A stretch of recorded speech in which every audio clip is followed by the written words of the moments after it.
Flo is the title sponsor, and we have Grenlec, and of course, first of all, the government of Grenada, because they have contributed quite a lot through their national lottery authorities. Also, we have Windlock, the Windward Islands Lottery. They're also a sponsor of the games, and some of the smaller local business places. We also cannot forget our PASO movement. They have contributed some 50,000 US, and so we're happy for that. Because economically, the government cannot do it alone, and the Athletic Association does not have the money. So we're happy the games is going to cost us just around nearly $3 million to host it, of EC dollars. Of course, the accommodation has a high cost, and we want to thank government for putting down the funds. You know, you have to put up the funds before.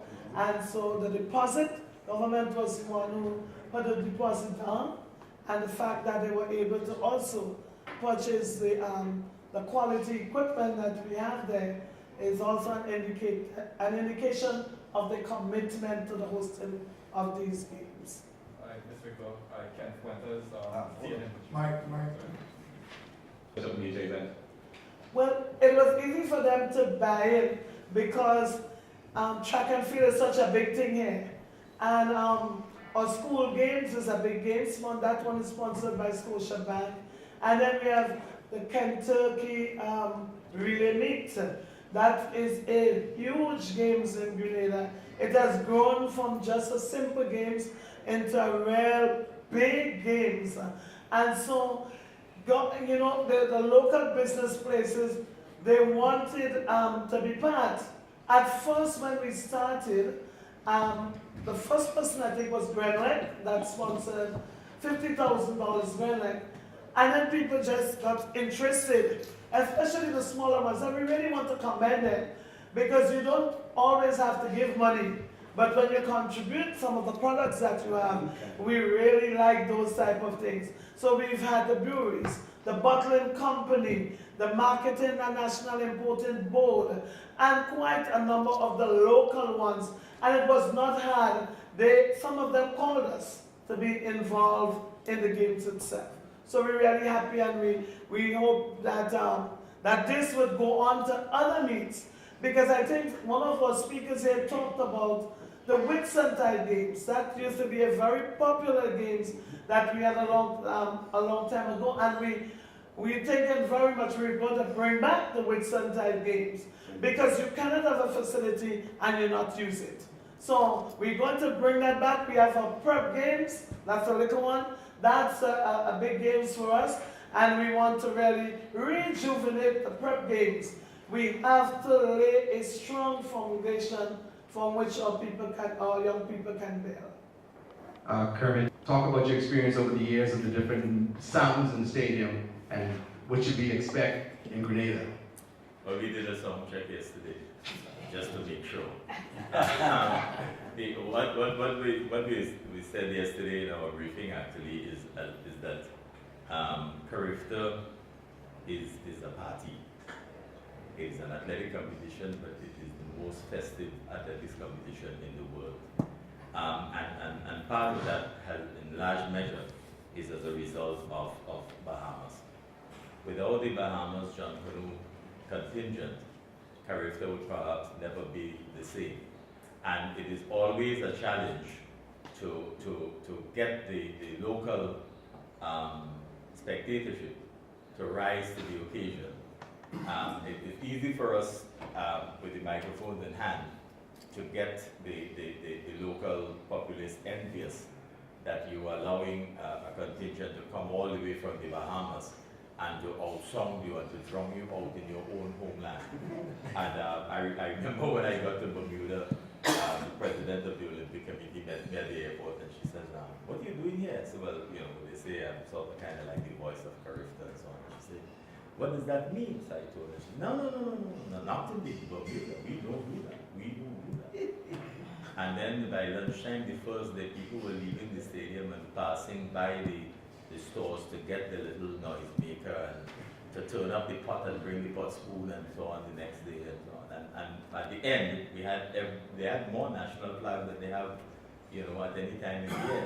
So the thing is that I expect that Grenada being a calypso country, it has a lot of folklore to it. I expect that they will rise to the occasion. But I let you know up front that when the Bahamians land, it's a different type of country. And when you look at the stand, you realize that the Bahamas take this thing seriously enough. So much so that on Easter Sunday they come early for breakfast and prayers.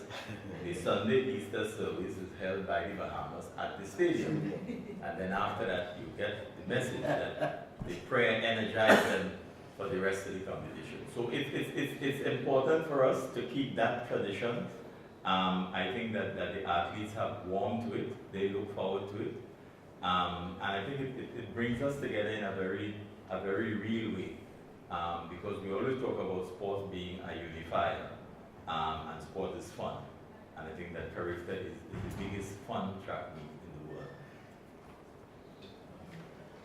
But facilities in the Caribbean always have problems with that word maintenance. And I believe that we have an opportunity now to really show people that although it costs to maintain it, if you really do work every day, it's like your house. You don't wait for Christmas to really clean it up.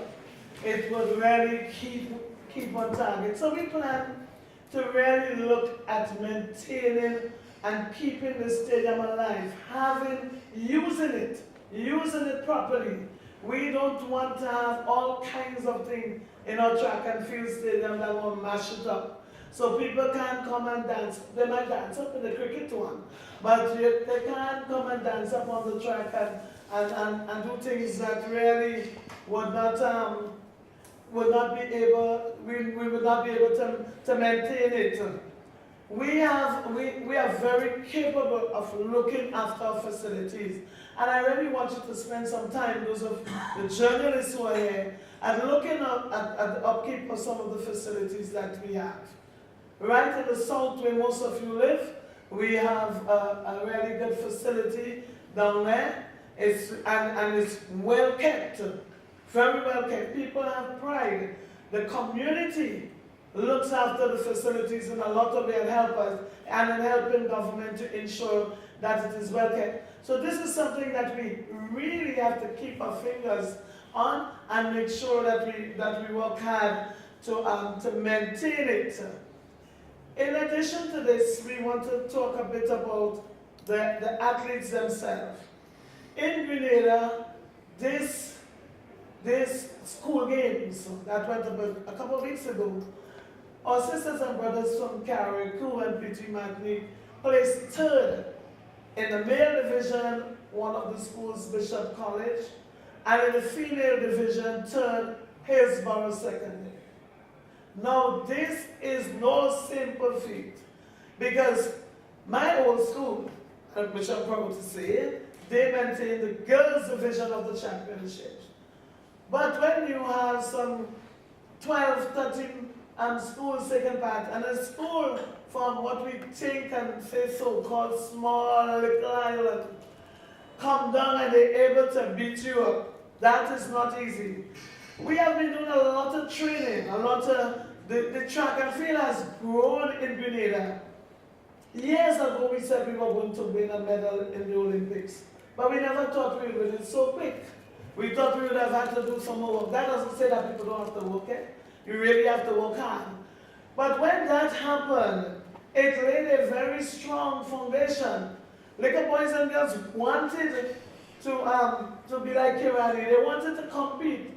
Since Francine time, we had people interested and really wanted. We in Grenada, we always felt we could do as well as Jamaica per capita that is. And because we don't have the population. But so this has spread. And look, we have the boys in the decathlon, the brothers, Lyndon and Kurt Felix, they're brothers. they learn Victor and cut Felix.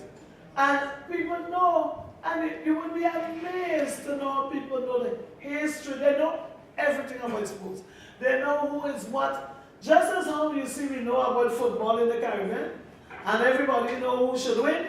And when England pick their team, we know who shouldn't play where. Everybody in Grenada, they know about it. They just know about track and field. They know who is who and what is what. And when they come to the games, we'll talk about the local games. They have so much to say. And then the association, they really worked hard to spread the games around. What has been happening now, we have a number of clubs that have formed, and they even have one of the past governor general is something in one of the clubs. It's strange, but they have a lot of clubs around the country, and they have the annual general meeting. President George and I attended one in St. David's where they had a sports award ceremony for the athletes, and so it was so interesting. So a lot of work has gone into track and field in Grenada, and I hope that it would really spread some more, because we do want to keep our young people off the street and on the right track.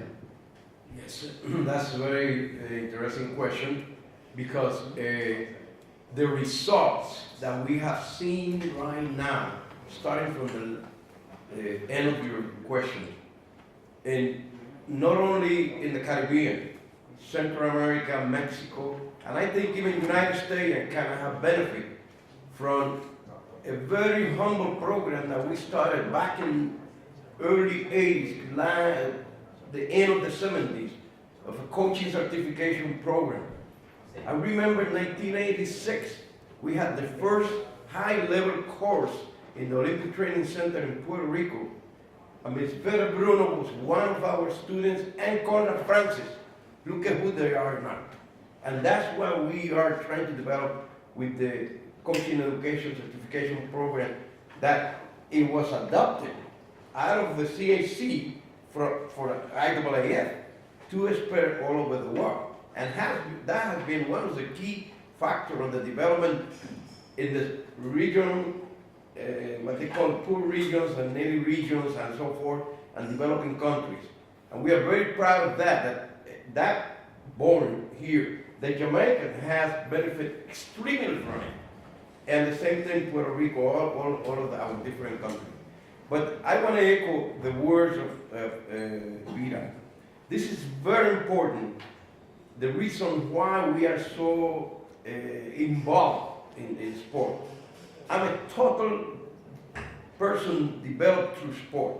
I was a musician when I was 11 years old, 13 years old. And I had the debate, the dichotomy, if I become a musician or take a lesson. A great coach came to my high school and said, you have talent. You could get a scholarship in the United States. I say, what? You're crazy. So I did, to this day. And I pay all my education, master's degree, doctorate degree, everything. And I am today what I am because I took that scholarship and went through it in the United States. So this is important, that the young kids of all our islands now they have an opportunity to earn an education not only in the United States. They also, Puerto Rico have a very strong university program. They have athletes from Jamaica now. We have athletes from Barbados. Past Minister of Tourism from Barbados, Noah Lynch, went to school in Puerto Rico when he was a young kid, 17 years old. I was a coach, head coach at university in Puerto Rico when he came. I took it under my arm, and we have been like father and brothers, and you name it, whatever. But we're very close. He's an amazing person, a minister, and I'm a member of Parliament for Barbados. I came to that scholarship at the University of Puerto Rico in the Maya West campus. And a lot of them, and this is very important, what she said, that the developmental of our young people that goes to get an education. If they become Olympic champions, medalists like Kirani and so forth, great. But at the same time, and you're talking Kirani James, one of the smartest young men that I have spoken in my life. And that's one of a kind, so. But that's a very important situation, the development. about facilities, Puerto Rico has the largest amount of track in the whole world by area, territory, square feet. A lot of them are not usable because there's no maintenance. So it's a waste of money, millions and millions of dollars. Now, we tried for the one that the stadium that they put for the CAC games in 2010, for the national government to pass that to the city government because the city, the municipalities is in better shape to make sure that a stadium is well taken care and they have a foundation that was a result of the local organizing committee of the CAC game in 2010 that is doing all this work for the country of maintenance of the facilities, have schools of different sports in the west area. So it's very important. The Chinese also built a stadium where we held the NACAC Senior Championship in Costa Rica. It's perhaps triple in spectators. The 35,000, 40,000 people because football is big in Costa Rica. But what they did, they named a board of citizens. And those citizens, they're the guardian of that stadium. So that stadium, not everybody comes every day and do whatever they want to do and stuff like that. Has regulation and has guidelines to be able to maintain the stadium for many, many years like it is, you know. So it's important, this legacy is very important, what the Granada's doing here. Yeah. And it will be like a snowball. It will pass over to different countries and different territories. What's your process? All right. Encantado. To correct decision was a correct decision to move the age in conformity and along with IWF guidelines, and it has borne fruit. We have seen more competitors from the Caribbean or the NACAC region participating at the World Youth and this year's World Junior Championships. And even during this 45th CARIFTA Games, we will be ensuring that for each event, the qualifying standard for World Juniors will be now stated, so the athletes know what they are aiming at. And so far, it has been a good move to correct it along the line of the IAF.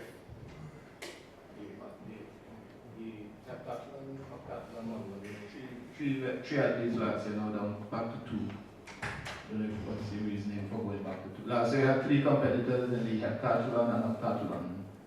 No, the rules for CARIFTA has always been two competitors per event. And so we're going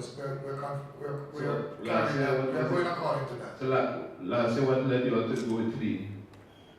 I'm not sure what was the reason behind having three, but whenever there's a need, the technical delegate do allow additional competitors because we want to ensure that the event is developed and continued. So there are times when, for instance, the pole vault, each year we reach out to the various territories that really have athletes in that event.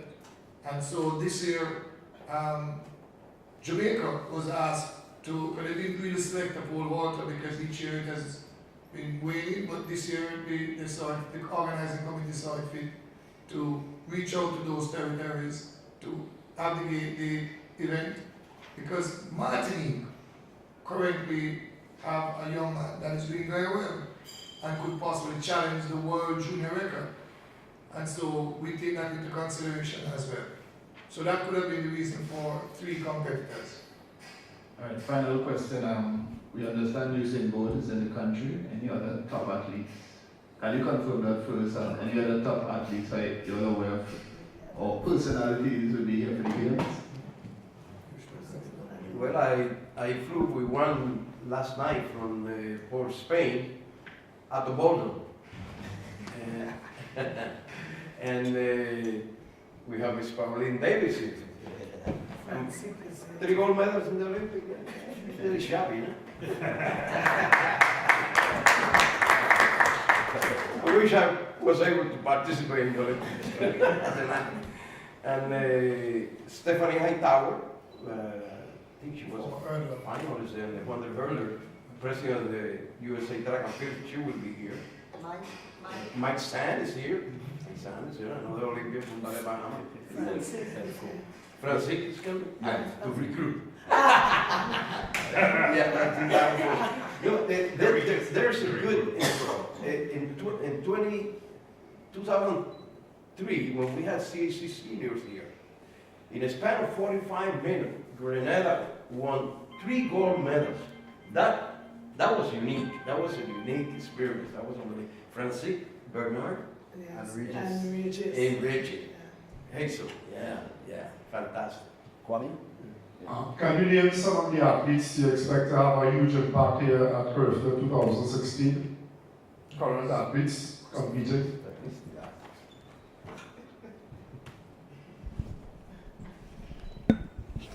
As was mentioned before, Trinidad will be fielding a very strong field events team. Specific names. Yes. There is Christopher Taylor coming out of Jamaica, who last week, Is he confirmed to run? yes, he will be competing in the 400 meters, 4x4, 4x1. Possibly could also be in the 200 meters. There's also Akeem Bloomfield, 400 meters. Could run on and possibly challenge both of, well, for sure Akeem on a place on the Olympic team. There's also the javelin thrower from Grenada. He'll be in his final here, final competition here at the CARIFTA Games. And he is seeking to do exceptionally well in the javelin event. Didn't I think there's a young lady from Barbados ran really fast. Shane Williams. Shani Williams, 22, 6'1". 6. so That's not too shabby. And not too that's where I take it anytime. Yeah, but from your entries, I mean, That's Jamaica across the board. I didn't take that with me this afternoon, but you will see in the shed when we give you the meet program, the start list. I'm sure you'll be seeing the fine performance. So Khalifa St. Ford, who arrived last night, Yeah. were also there. Yes. And there's a young solution athlete at school in Jamaica who just got a couple of silver medals. That's correct. 3 silver medals for at the recent Boys and Girls Championships. Yes, she'll also be here for St. Lucia. Fine athlete. So all in all, we'll have, I think most, if not all, of the events will be highly competitive at the 45th in New York. Track and field athletics. And there may be those who would recall that when Horace Stewart was blazing tracks around the world, that he came to Grenada and suffered a defeat here in the same Queen's Park arena. Paisley Crawford also had a testing time here with the Lane brothers and the Lamberts. But you know, we talk a lot about Iranian and Alan Francis, but I still believe that the greatest ever athlete that Grenada had produced was Donald Fair, who in 1976 went to the Southern Games in Trinidad and Tobago and defeated Fred Newhouse, who was at the time the world ranked #1 in the 400 meters on grass. And it was just unfortunate circumstances at the time that didn't allow him to be able to access a scholarship. And you know, the absence of an Olympic committee at the time would perhaps have denied him an opportunity to get an Olympic medal. But there was a man who ran from the marathon down to the 100 meters, who made 4x1 teams and 4x400 meters teams. And Red should remember that when Red started the OECS Track and Field Championships in 1987, he was one of the key figures in Grenada leading the charge and winning the final 4x400 meters relay, quite apart from winning the 400 meters and medaling in the 200. So there's a strong and very rich tradition of track and field in Grenada. And I think that at the end of these games, that the entire world will know about more than just where Kirani is from, but that there is there are generations of Grenadians who are prepared to continue that tradition, and also that the Caribbean is the home for successive generations of travelers. So thank you, Pauline. And One quick question. be kept in the arena. They will be allowed to go back to the athlete seating area so that they're not stressed out while we have the speeches, which will be kept to a minimum. And we will then have a cultural presentation so that the first set of events for the afternoon would be on time. The first medal ceremony is scheduled for 4:20 on Saturday afternoon, and we hope to be able to keep to the time schedule. One of the things that we've done is we put the award ceremonies in blocks so that we hold the athletes immediately after their events to bring them straight into our holding pattern so that we can then carry out the medal ceremony before they get lost in the crowd. So we've tried to organize that for efficiency. Thank you. Where were the athletes seated? At the top of the secondary stand. Okay. Thank you very much. Thank you.